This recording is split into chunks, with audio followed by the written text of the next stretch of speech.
গত ১৫ বছরে অর্থনীতিতে ভয়াবহ যে অনাচার হয়েছে তার চিত্র আমরা আজকাল প্রত্যেক দিন জানছি।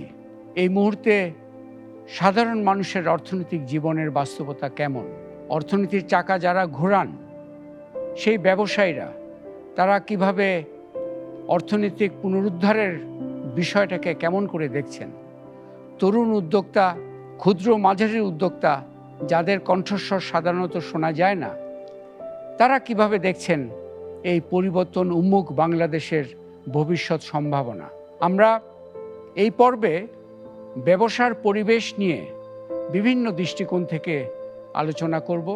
প্রথমে আমরা শুনে আসি তরুণ ও ক্ষুদ্র মাঝারি উদ্যোক্তাদের কণ্ঠস্বর, তাদের বাস্তব অভিজ্ঞতার কিছু কথা।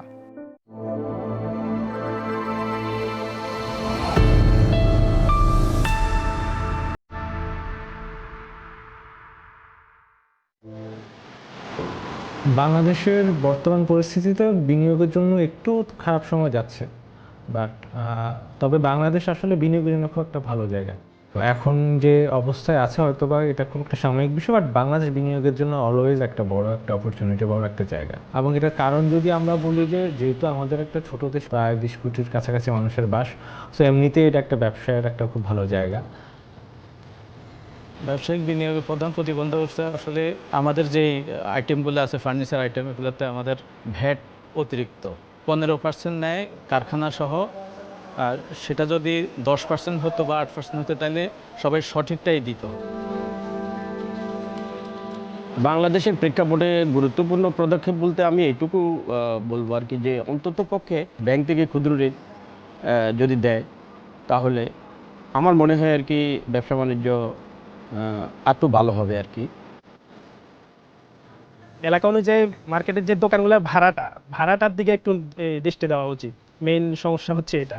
দেখা গেছে তারা নিজেদের মতো করে, মালিকরা নিজেদের মতো করে ভাড়ায় বলে বসে থাকে, তখন আর কিছু করার থাকে না এই যে আমাদের মতো ক্ষুদ্র ব্যবসায়ীদের। বাংলাদেশের ক্ষুদ্র বা মাঝারি বিনিয়োগকারীদের জন্য যেটা আমি মনে করি যেটা খুবই দরকার, সেটা হচ্ছে একটা প্রপার গাইডলাইন। আমাদের গভর্নমেন্ট থেকে, সরকার থেকে একটা সঠিক একটা গাইডলাইন দরকার। যেমন আমরা যদিও জানি গভর্নমেন্ট এসএমই লোন থেকে শুরু করে অনেক ধরনের লোন ফ্যাসিলিটি করেছেন, বাট ওইটা আসলে প্রপারলি সবাই সবভাবে অ্যাভেল করতে পারে না। সেক্ষেত্রে সরকারি এবং বেসরকারিভাবেও আমাদের অনেকগুলো উদ্যোগ আমরা নিতে পারি। যে কারণে ওই গাইডলাইনগুলো আসলে যারা এক্সপিরিয়েন্স ব্যবসায়ী তারা যদি এসে এদেরকে গাইডলাইন দেয়, সুযোগ করে দেয়, তাহলে সেক্ষেত্রে আমার মনে হয় যে ওরা ভালো করতে হবে। অনেকেই যেটা করে কিছুদিন বিজনেস করার পরে যখন ওইভাবে গাইডলাইন পায় না বা ব্যবসাটাকে সুন্দর করে গোছাইতে পারে না, অনেক ভালো আইডিয়া নিয়েও করতে পারে না, তখন একটা সময় ফ্রাস্ট্রেটেড হয়ে এই বিজনেস বন্ধ করে আরেকটার জন্য ট্রাই করে। আমাদের দেশের এন্টারপ্রেনাররা, বিশেষ করে ক্ষুদ্র মাঝারি এন্টারপ্রেনাররা বা সবাই, এরা কিন্তু সেলফ মেড। এরা কোনো জায়গা থেকে কোনো প্রকার হেল্প না পেয়ে নিজেরাই গ্রো করে, এবং সব জায়গাতে এটা ফ্রিল্যান্সারদের ক্ষেত্রেও যেমন সত্য, আমাদের ক্ষুদ্র মাঝারি উদ্যোগের জন্যও কিন্তু সত্য। ট্যাক্সেশন পলিসিটা ইজি না, এবং এটা অ্যাভিল করা ইজি না। হয়তো পলিসির জায়গা থেকে আছে, কিন্তু এটাকে যে আমি অ্যাভিল করবো সার্ভিসটা, তারপরে যে মাসে মাসে ভ্যাট ট্যাক্স যে ব্যাপারগুলো, এগুলো যে সাবমিট করতে হয়, এই জিনিসগুলো দিতে হয়। সো যদি ক্ষুদ্র উদ্যোক্তাদের জন্য কোনো কিছু করতে হয়, তাদের জন্য তাদের একটা অনস্টপ সার্ভিসের মধ্যে এনে তাদের ভ্যাট ট্যাক্স পলিসিগত তাদের যত প্রকার সুবিধা আছে, কোন কোন জায়গাতে তারা ওয়েভার পাবে, কিসের ব্যবসা করলে তারা করতে পারবে, এই ব্যাপারে প্রপার গভর্নমেন্ট লেভেল থেকে মেন্টরিং এটা করা উচিত। নতুন প্রবলেমের সাথে নতুন সলিউশন অ্যাড করতে হবে, এবং এই জিনিসটাকে এইভাবে স্কেল আপ করে যেতে হবে। এবং সবচেয়ে বড় ব্যাপার হচ্ছে ইজিলি অ্যাভিল করবে, এবং এটা মিন করে, এবং এটা ডিজিটালি পারবে। এটার জন্য হাফ ডিজিটাল হাফ অ্যানালগ করা যাবে না। আর বিনিয়োগের বৃদ্ধির ধারা স্থায়ী হবে তখনই যখন একটা দেশ স্থিতিশীল অবস্থায় চলবে। নির্বাচিত সরকার আসবে, তার কাছে একটা 5 বছর একটা ম্যান্ডেট থাকে। ওই ম্যান্ডেটটা যদি আপনি পুরোপুরি 5 বছর যায়, তাহলে আপনি একটা বিনিয়োগ করতে একটা পাবেন, সাহস পাবেন। বাইরের যদি বিনিয়োগকারী প্রতিষ্ঠানগুলো কোনো সবাই মোটামুটি বাংলাদেশে আসতে অলরেডি ব্যবসা করতেছে, এবং এটা আরও সামনের দিকে আমরা আশা করি যে 2030-এ এটাকে আরও অনেক উপরে আরও অনেক বাড়বে, যেহেতু ইন্ডাস্ট্রিগুলো গ্রো করতেছে, নতুন ইন্ডাস্ট্রি আসতেছে। বাংলাদেশে এটা একটা অপরচুনিটি, এবং আমাদের পোর্ট এরিয়া যদি শুরু করি, আমাদের পোর্টও বাড়তেছে এখন। সো সেই ক্ষেত্রে আমরা বলতেই পারি যে বিনিয়োগের জায়গাটা আরও বৃদ্ধি পাচ্ছে। বাংলাদেশ এখন বর্তমানে 168তম দেশ হিসাবে আছে, বাট প্রিভিয়াসলি এটা আমরা জেনেছিলাম 176 ছিল মেবি। আমি এবার আশাবাদী, যেহেতু হচ্ছে যে এই জায়গাটা আসছে সংস্কারের মাধ্যমে একটা গণতান্ত্রিক প্রক্রিয়া এবং একটা স্টেবিলিটির দিকে গেলে, আমি মনে করি বাংলাদেশ লং টার্ম বিনিয়োগের দিকে, খুব ভালো বিনিয়োগের দিকে, সাস্টেনেবল বিনিয়োগের দিকে যাবে, যেটাকে আমরা স্কেল আপ করতে পারবো। 2 নম্বর হচ্ছে যে এটার যে প্রধান উপদেষ্টা, তো ওনার প্রতি আমার একটা আস্থা আছে যে উনি বিনিয়োগকারী বা ওনার ইমেজটাকে আমরা পজিটিভলি কাজে লাগিয়ে বাংলাদেশকে বুস্ট করতে পারবো আর কি।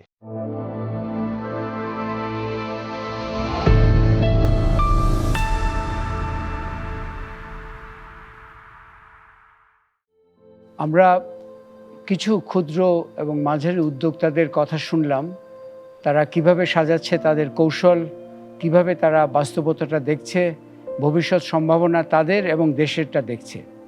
এই বিষয়গুলো নিয়ে আলোচনার জন্য আমরা 3 জন অতিথিকে ডেকেছি। আমার ডান পাশে আছেন আব্দুল হক সাহেব, উনি প্রতিষ্ঠিত ব্যবসায়ী, বহু ক্ষেত্রে উনি ভূমিকা রেখেছেন। বাঁ পাশে আছেন মামুন রশিদ, ব্যাংকার এবং অর্থনৈতিক বিশ্লেষক, এবং আছেন তসলিমা মিজি, উনি ক্ষুদ্র উদ্যোক্তা বলেন, কিন্তু ওনার কথা অনেকে জানেন, ওনার প্রোডাক্ট নিয়ে অনেক উৎসাহ আছে অনেকে। তো আপনাদেরকে দিয়ে শুরু করি অ্যাকচুয়ালি, যে একজন উদ্যোক্তা হিসাবে আমরা এই আলোচনাটা করছি এই কারণে যে আসলে এই মুহূর্তে বাংলাদেশ তো একটা পরিবর্তনের পথে আছে।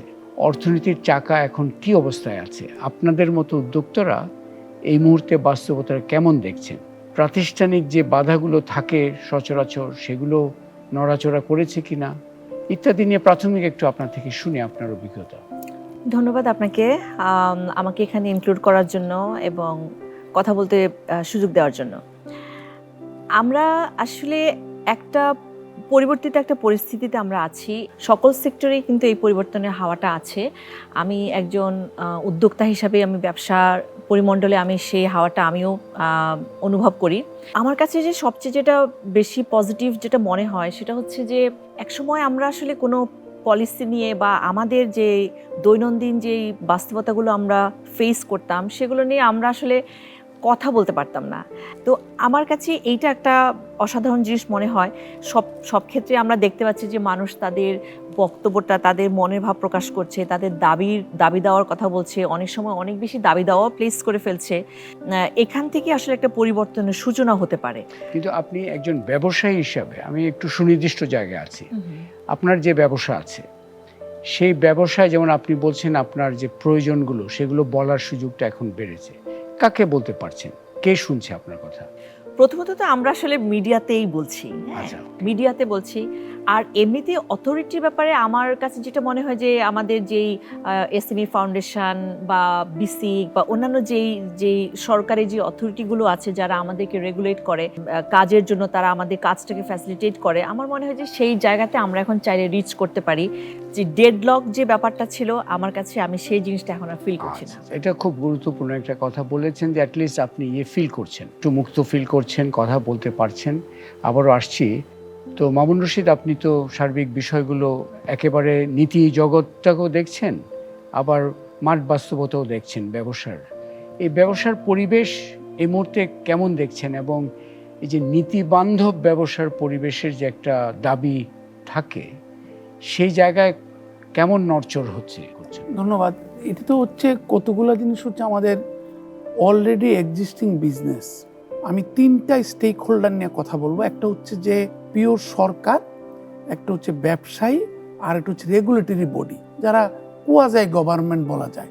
কিন্তু 15 বছরের যেটাই বলুন আপনি, যে কোনো শৈথিল্যের কারণে কিংবা অতিরিক্ত অনুগ্রহের কারণে একটা সেটেল অবস্থা দাঁড়িয়েছিল, ওরাই ব্যবসা পাবে, ওরা পাবে না, কিংবা আমাদের মতে চললে আইদার আওয়ার ওয়ে ওর হাইওয়ে। এই জিনিসগুলা তো একটা কমেছে, এটা ভালো দিক উনি যেটা বলেছেন। আরেকটা হচ্ছে how do we adjust with the new environment. একদম ইদানিংকালে একটা বিদেশি বিনিয়োগ স্থানীয় ব্যবসায়ীদের কাছে হস্তান্তর হয়েছে। সেখানে আমি দেখেছি বাংলাদেশ ব্যাংকের আগে যেমন মানে শীর্ষ ব্যক্তির নির্দেশ ছাড়া চুলটিও নড়বে না, এখন উনি বিধান করে দিয়েছেন বাক should stop with the respective departmental head. এটা এক্সিকিউটিভ ডিরেক্টর হতে পারে, ডেপুটি গভর্নর হতে পারে। এই সরকারের আগে যে অ্যাপ্রুভালটা পেয়েছেন, তারা অ্যাপ্রুভাল পেয়েছেন 1.5 মাস থেকে 3 মাসের মধ্যে। আমি অ্যাপ্রুভাল পেয়েছি 48 আওয়ার্সে। তেমনটা আমরা দেখেছি সিকিউরিটিজ অ্যান্ড এক্সচেঞ্জ কমিশনও খুব তড়িৎ কাজটা হয়ে গেছে, ঢাকা স্টক এক্সচেঞ্জে তড়িৎ কাজটা হয়ে গেছে।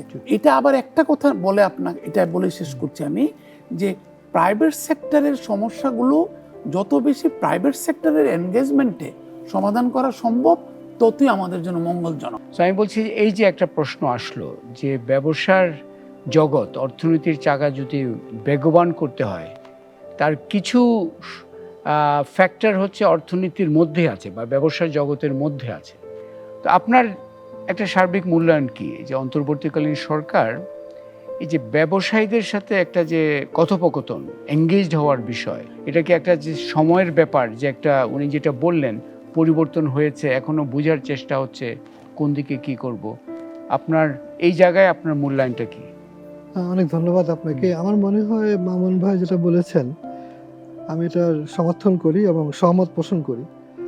ইদানিংকালে দেখা গেল যে অন্তর্বর্তীকালীন সরকার বিরাতে প্রাইভেট সেক্টর থেকে লোক হায়ার করেছে। আমি দেখে খুব, যেটা 30 বছর থেকে চেষ্টা করছিলাম বলতে, যে আপনারা এখানে প্রফেশনাল লোকজন দেন, প্রফেশনাল যারা বিনিয়োগ বুঝবে, অর্থনীতি বুঝবে, মার্কেটিং বুঝবে। ঠিক পিওর গভর্নমেন্টের লোকেরা এসে এগুলো বুঝতে পারে না। আমি মনে করি এটা চমৎকারভাবেই ইতিবাচক দিকে যাচ্ছে। এবং আরও হলো যারা বিনিয়োগকারী, প্রধানত যেমন জাপানিরা সরকার কিছু পরামর্শ দিচ্ছে যে কোরিয়াতে, ভিয়েতনামে, ইন্দোনেশিয়ায়, মালয়েশিয়ায় কান্ট্রিগুলোতে কীরকম সংস্কার হয়েছিল। আর বাংলাদেশের সমস্যা হচ্ছে এতগুলো মিনিস্ট্রিগুলো মনে করে আমার কাছে না আসলে তো আমার কোনো ক্ষমতাই থাকলো না। অর্থাৎ অনেকগুলো মিনিস্ট্রি কিন্তু উন্নয়নের পথে একটা বাধা। সো এক ধরনের পরিবর্তনের হাওয়া আমরা দেখতে পাচ্ছি, কিন্তু প্রাতিষ্ঠানিক অনেকগুলো বাধার যে জগৎ, সেটা হয়তো অত সহজে সরে যাবে না। আপনি যে ক্ষুদ্র উদ্যোক্তা, আপনাকে সুনির্দিষ্ট যদি প্রশ্ন করি, আপনার ব্যবসার, নিজের ব্যবসার জন্য এই মুহূর্তে যদি এটাকে আরও একটা অন্য স্তরে নিতে চান, প্রধান প্রয়োজন আপনারটা কি এবং সেটা কতটুকু আপনি মেটাতে পারবেন বলে আপনার আস্থা আছে? জিনিসটা হচ্ছে এসএমইরা কিন্তু তারা বেশিরভাগই হচ্ছে, এরা হলো স্টার্ট আপ অথবা নিজেরা স্ক্র্যাচ থেকে খুব সামান্য পুঁজি দিয়ে তারা শুরু করে। আমরা ক্ষুদ্র উদ্যোক্তারা খুব জান প্রাণ দিয়ে খাটি এবং আমরা একটা জায়গায় যখন এটাকে নিয়ে যাই, তো এই স্কেলিং করার সময় সরকার যদি এগিয়ে আসে যে এই ব্যবসাটা আমরা দেখতে পাচ্ছি, এটার পটেনশিয়াল আছে, এটা একটা সম্ভাবনার দ্বার খুলে দিচ্ছে, এদের জন্য আমরা কিছু ক্লাস্টার পরিকল্পনা করি। এই ট্যাক্স ব্যারিয়ার নিয়ে তো আমরা এবং ডিউটি ব্যারিয়ার নিয়ে আমরা প্রচুর সাফার করি। আপনাদেরকে কোনো কি সম্মিলিত কণ্ঠস্বর প্রতিষ্ঠা পেয়েছে, বা যেটার মাধ্যমে আপনি যে সমস্যাগুলো কথা বললেন সেগুলো নিয়ে এগোনো যায়?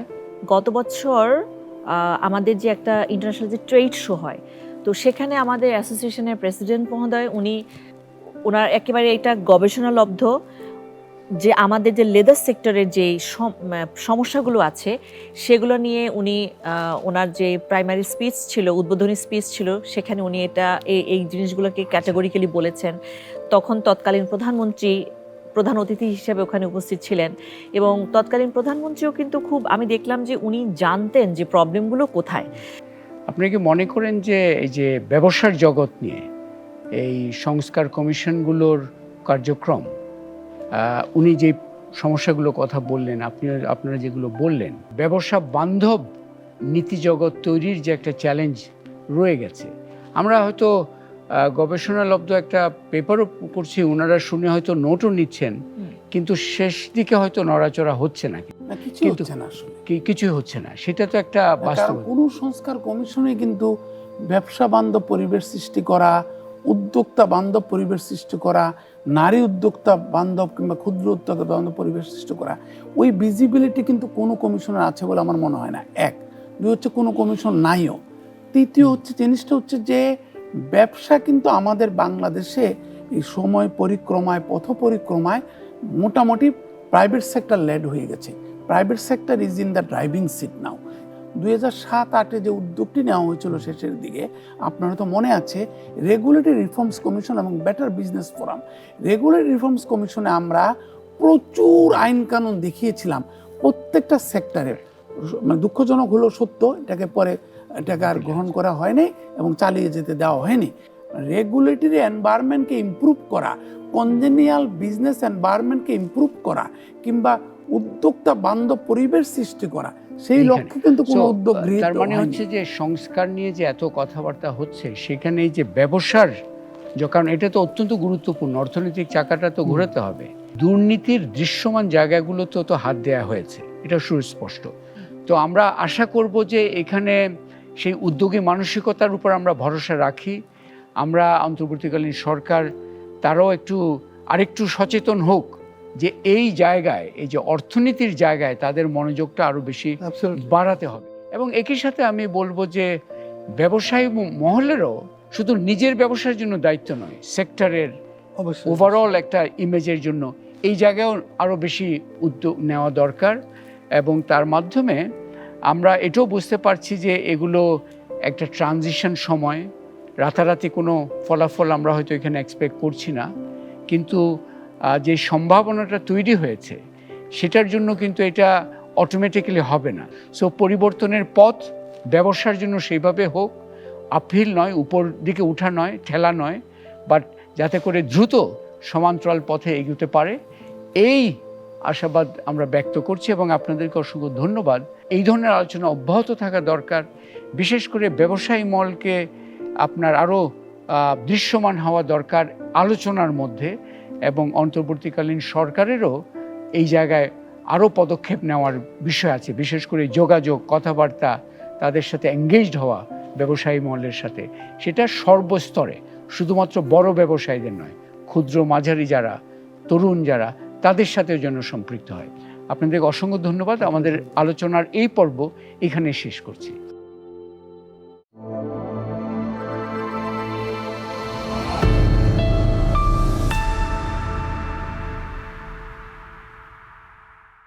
ধরে নাও আমরা 2-3 দিনের জন্য বাইরে বেড়াতে গেলাম, তখন পানির পাইপ ফেটে গেল আর সব পানি দেয়ালে এসে পড়তে থাকলো।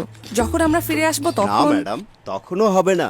হোলসিম ওয়াটার প্রটেক্ট ব্যবহারে ছাদ থেকে ফাউন্ডেশন, পানি থেকে complete protection.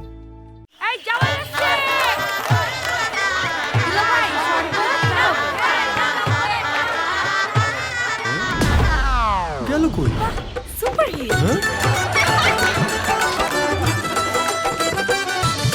Super kid plus super kid, বাড়ির দেয়ালে যেন সুপার হিট। মসৃণ টেক্সচার একদম ফিট, সুপার কিট প্লাস মানে super hit.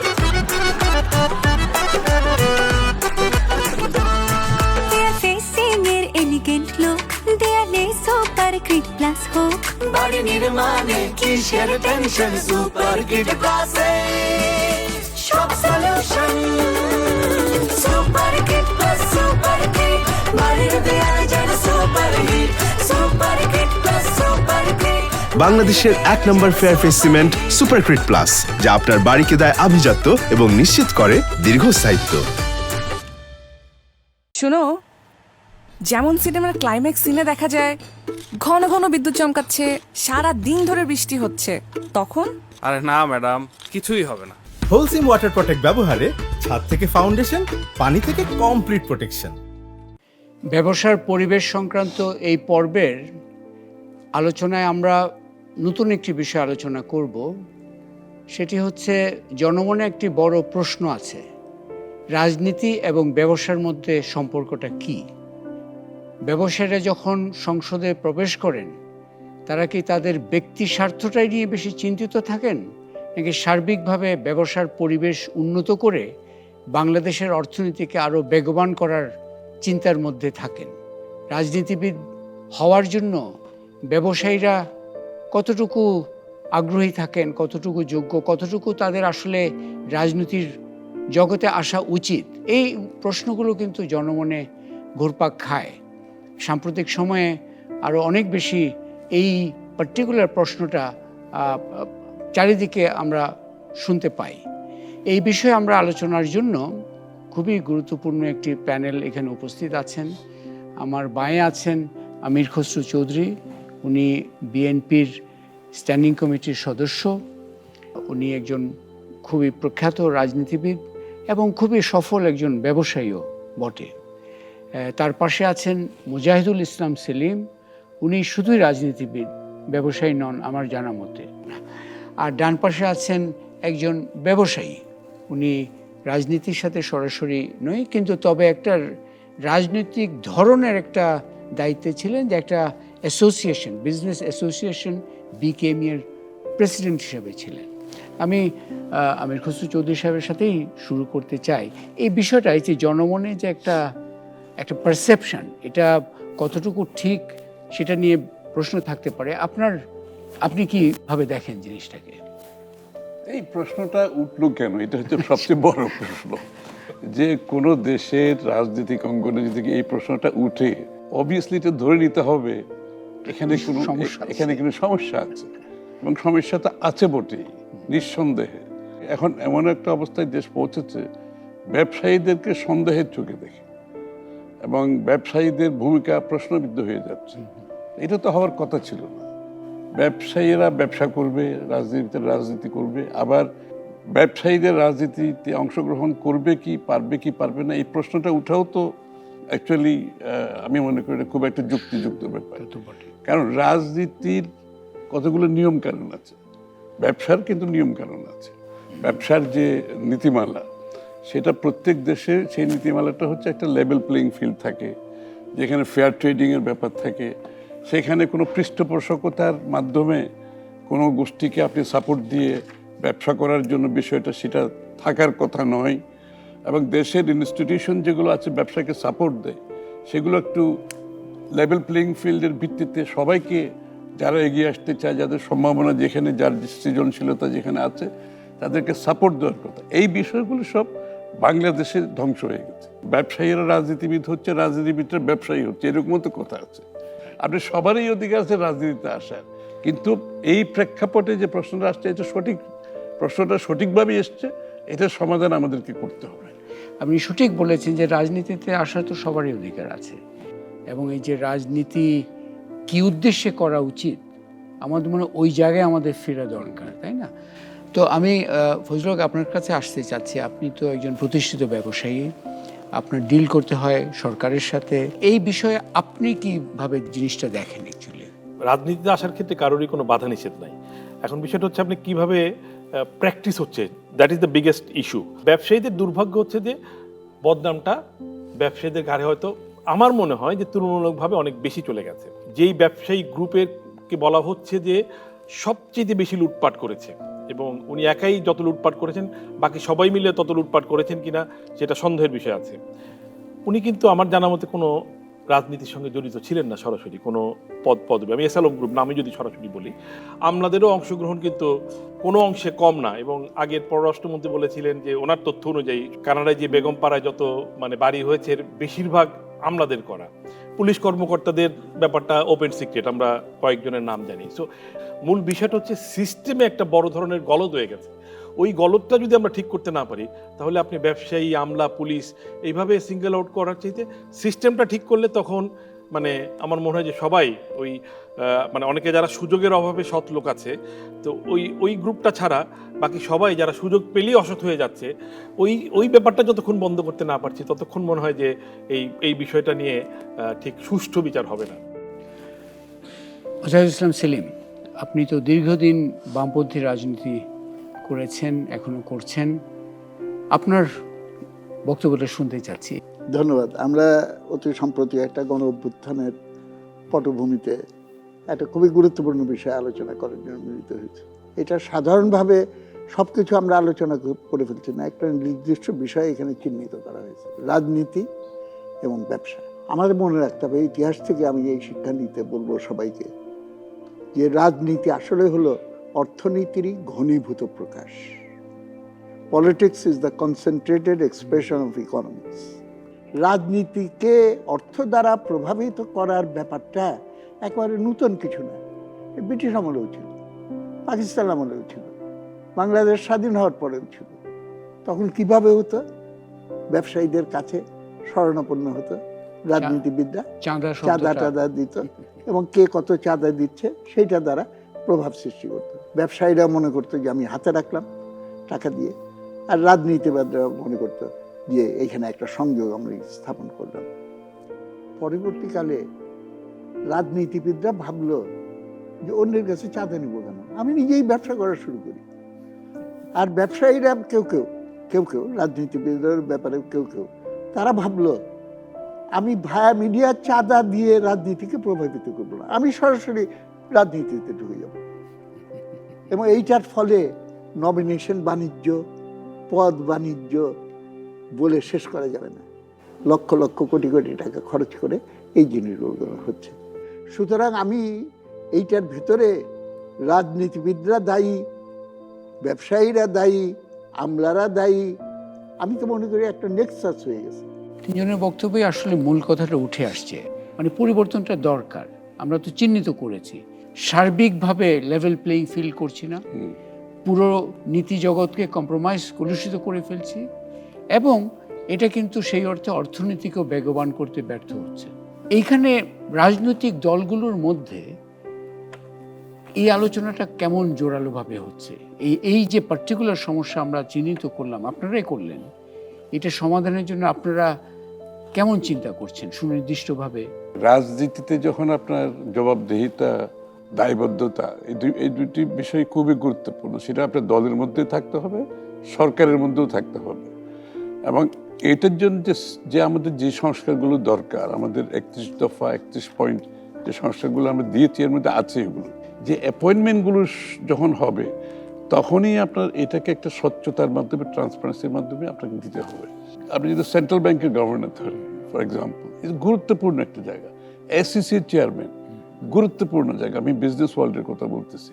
Business related, trade related, investment related যে জায়গাগুলো আছে, ব্যবসা, বিডা, এগুলো গুরুত্বপূর্ণ জায়গা। আমরা বলেছি এগুলোতে একটা পাবলিক হিয়ারিং হওয়া দরকার পার্লামেন্টারি কমিটিতে।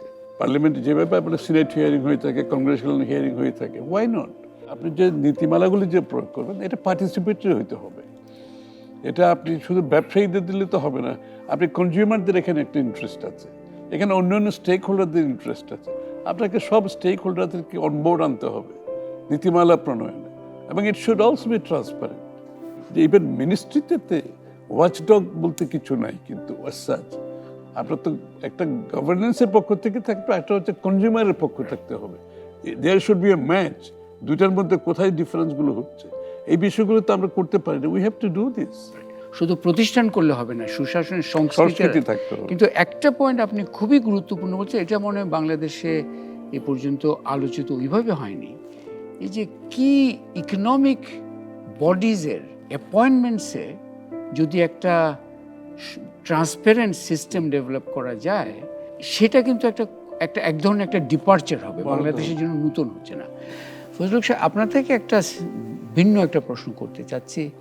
ব্যবসায়ী মহলও তো শুধু রাজনীতিবিদ হিসেবে নয়, যেমন আপনাদের অ্যাসোসিয়েশন আছে, অ্যাপেক্স বডিজ আছে, ট্রেড বডিজগুলো, তাদেরও কিন্তু এই যে আমরা যে পরিবর্তনগুলোর কথা বলছি, সেগুলো আনার জন্য একটা জোরালো ভয়েস থাকা দরকার। আমরা সাম্প্রতিক সময় দেখছি সেগুলো অনুপস্থিত হয়ে গেছে। এটা আসলে পুরো সিস্টেম যখন পতন হয়, ব্যবসায়িক ট্রেড বডিদের বাইরে না, পুরো সিস্টেমের একটা বড় অংশ। গভর্নমেন্ট হয়তো সবসময় চাইবেই যে ঠিক আছে ট্রেড বডিগুলো তার পক্ষে থাকুক, বড় বড় অর্গানগুলো তার পক্ষে থাকুক, যে কোনো পলিটিক্যাল পার্টি এটা চাইবে, এবং চাওয়াটা কোনো অন্যায় না। কিন্তু ট্রেড বডিগুলো গত দিনগুলিতে আমরা দেখেছি কে কত বেশি গভর্নমেন্টের কাছাকাছি যেতে পারে, এটার একটা অসুস্থ প্রতিযোগিতা, এটা এবং ওপেন, এবং এটা ওপেনই ছিল। যারা ট্রেড বডির লিডার হয়েছে আপনি বিগত দিনগুলিতে দেখেন, প্রত্যেকেরই এই মানে ট্রেডের, তার যে নিজ নিজ ট্রেডের যেই স্বার্থ, সেই স্বার্থের বাইরে তার একটা আলাদা এজেন্ডা আছে। এবং আবার এই ট্রেড বডির নেতারা আবার ওই ভোল্ট পাল্টানোরও চেষ্টা করে, যে যখন সরকার পরিবর্তন হয় তখন সরকার পরিবর্তনের সঙ্গে সে তাড়াতাড়ি আবার ভোল্ট পাল্টে আবার নতুন গভর্নমেন্টের কাছাকাছি যেতে হবে। এগুলো আমরা দেখছি। পরিপূর্ণ দুইটা জিনিস বলতে চাই, একটা হচ্ছে যে পুরো এই ব্যবসায়ী মানে এই সংগঠনের নেতৃত্বটা আমূল একটা পরিবর্তন দরকার, এবং যারা দীর্ঘদিন এই হালুয়া রুটি ভাগ খেয়েছেন এবং অর্থনীতির 12টা বাজিয়েছেন, সাধারণ ব্যবসায়ীদের ন্যায্য কথাটা বলেন নাই, তারা যাতে অন্তত আগামীতে নেতৃত্বে না আসতে পারেন আবার কোনো রকম ছলে বলে, সেই বিষয়টা নিশ্চিত করা দরকার। এবং আগামীতে যারা রাজনীতিতে যারা সরকার গঠন করবেন, তারাও যেন তাদের এই দরজাটা এরকম ওপেন না করে দেন, তারা যেন একটু সতর্ক থাকেন যে এরকম অসৎ ধান্দাবাজ ব্যবসায়ী নেতৃবৃন্দদেরকে আমরা কোনো রকম লাই দেব না। আলটিমেটলি কিন্তু এই দায়টা কিন্তু সরকারের উপর গিয়েও পড়ে। তো খসরু ভাই কিন্তু আরেকটা বিষয় উত্থাপন করেছেন, যেটা আপনাদের জন্য হয়তো প্রযোজ্য, যে রাজনীতি আপনারা করছেন, এই কনজিউমারদেরকে সংগঠিত করার বিষয়টা, এটা কি আপনাদের কোনো গুরুত্বপূর্ণ একটা এজেন্ডা হিসেবে আছে? এই প্রসঙ্গে আমি খালি বলতে চাই যে আমাদের মনে রাখতে হবে, গোড়ার প্রবলেম হলো বাজার মৌলবাদ, market fundamentalism. Market will solve all the question. গ্রামে বেগুন বিক্রি হয় 6 টাকায়, শহরে আমরা কিনি 60 টাকায়। How will you solve this problem? তা আমরা সলিউশনটা দেখে দিচ্ছি যে ওখানে উৎপাদকের সমবায় করো আর এখানে ক্রেতার সমবায় করো, এবং দুই সমবায়ের ভেতরে ডাইরেক্ট মার্কেটিং করো। তবে আপনি একটা সঠিক কথা বলেছেন যে আমরা যখন ব্যক্তিখাত নিয়ে আলোচনা করি শুধুমাত্র কিছু বৃহৎ ব্যবসায়ী চিন্তা করি, আসলে ব্যক্তিখাত আরো বিস্তৃত। কৃষিখাত তো সবচেয়ে বড় কৃষিখাত, ক্ষুদ্র মাঝারি বড় প্রত্যেকেরই প্রয়োজন আছে, কারণ আমরা তো চাই যে আমাদের সেই অর্থে বিশ্ব অর্থনীতিতে বড় ভূমিকা রাখতে পারে সেই ধরনের প্রতিষ্ঠানও তো আমাদের দরকার, তাই না? এবং ওই পর্যায়ে আমাদের যাওয়া দরকার।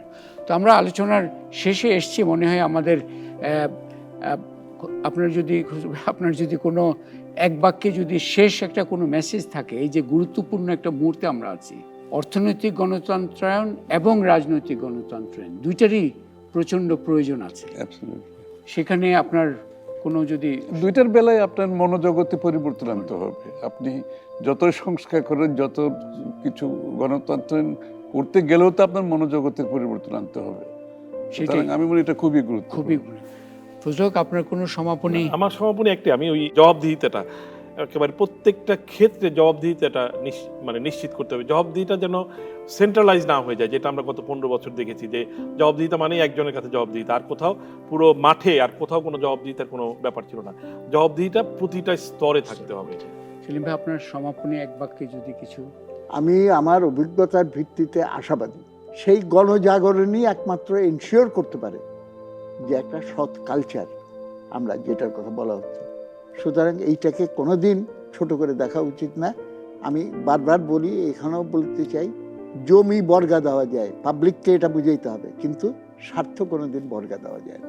চমৎকার ভাবে বলেছেন, তিনজনই আসলে খুবই গুরুত্বপূর্ণ কথা বলেছেন। এবং এই যে জুলাই আগস্টের গণ অভ্যুত্থানের মাধ্যমে আমরা তো একটা নতুন, সেই আপনি যেটা বললেন, নতুন সম্ভাবনার জায়গায় দাঁড়িয়ে আছি, কিন্তু সঠিক পদক্ষেপগুলো যদি না নিই এবং বিশেষ করে মনোজগতের পরিবর্তনটা যদি না করি এবং জবাবদিহিতার জায়গাগুলো যদি শক্তিশালী করতে না পারি, তাহলে কিন্তু সম্ভাবনাটাকে কাজে লাগানো হবে না শেষ পর্যন্ত। এবং এইখানে আমাদের আসলে বিফল হওয়ার কোনো অবকাশ নেই, সম্ভাবনাটা কাজে লাগাতে হবে। আমাদের অতিথিদেরকে অসংখ্য ধন্যবাদ জানাচ্ছি। খুবই ফলপ্রসূ একটা আলোচনা করেছি, শুধু নয়, এই আলোচনাটা আসলে প্রতিটি জায়গায় হওয়া দরকার। আমাদের এই আলোচনা পর্ব, ব্যবসার পরিবেশ নিয়ে যে আলোচনা পর্ব, এখানে শেষ করছি। আমাদের অতিথিদেরকে অসংখ্য ধন্যবাদ জানাচ্ছি।